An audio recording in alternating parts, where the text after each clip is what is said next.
झांसी की रानी लक्ष्मीबाई एक लंबी प्रेरणादायक कहानी। सन 1828 का साल था। वाराणसी के एक साधारण से घर में एक नन्ही सी बच्ची ने जन्म लिया, जिसका नाम पड़ा मणिकर्णिका, जिसे प्यार से लोग मणु कहने लगे। मणु बचपन से ही साधारण लड़कियों जैसी नहीं थी। जहां दूसरी लड़कियां गुड़ियों से खेलती, वहां मणु घुड़सवारी, तलवारबाजी और धनुर्विद्या सीखने में अपना समय बिताती थी। उसमें एक अजीब सी चमक और हिम्मत थी, जैसे वह पैदा ही किसी बड़े मकसद के लिए हुई हो। बचपन की बहादुर मणु के पिता मोरोपंत पेशवा के दरबार में काम करते थे।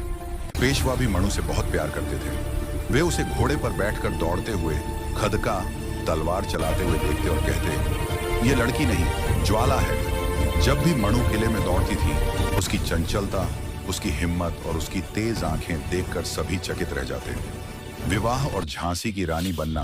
16 साल की उम्र में मणु का विवाह झांसी के राजा गंगाधर राव से हुआ।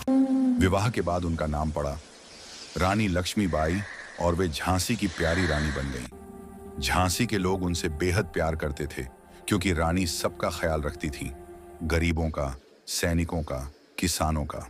कुछ वर्षों बाद रानी ने एक पुत्र को जन्म दिया, पर वह शीघ्र चल बसा। यह रानी के जीवन का सबसे दुखद पल था। बाद में उन्होंने एक बालक दामोदर राव को गोद लिया। जब अंग्रेजों की नजर झांसी पर पड़ी, उसी समय अंग्रेजों ने लैप्स की नीति, डॉक्ट्रिन ऑफ लैप्स, निकाली।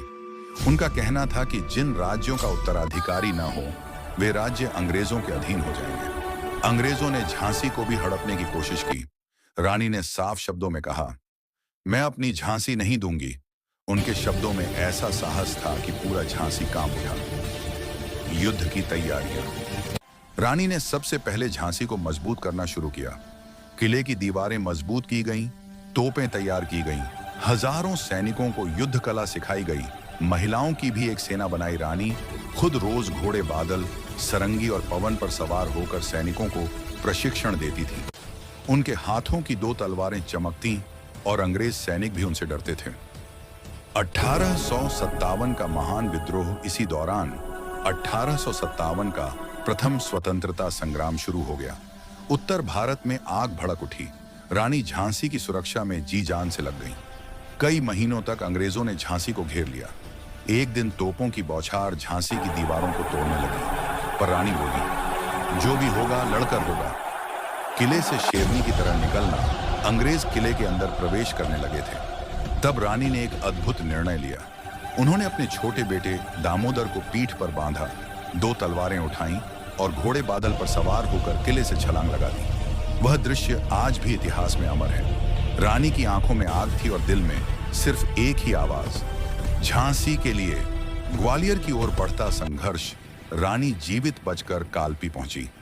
वहां तात्या टोपे और अन्य स्वतंत्रता सेनानियों से मिलकर उन्होंने फिर सेना तैयार की और ग्वालियर की ओर बढ़ चली।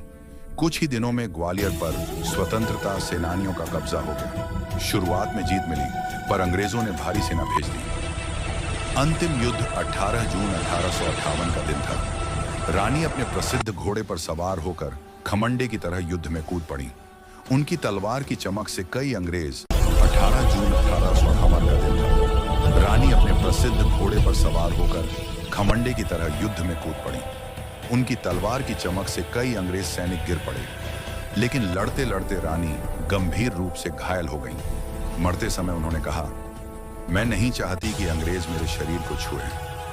उनके साथियों ने उनकी इच्छा के अनुसार उनका अंतिम संस्कार किया। रानी लक्ष्मीबाई। एक अमर कथा। रानी लक्ष्मीबाई भले ही शारीरिक रूप से इस दुनिया से चली गई, पर भारत की जनता के दिलों में वे आज भी जिंदा हैं। एक प्रतीक के रूप में साहस की, देशभक्ति की और नारी शक्ति की उनकी कहानी हमें हमेशा प्रेरणा देती रहेगी कि दुश्मन कितना भी बड़ा क्यों ना हो, अगर हिम्मत हो तो जीत हमारी ही होगी।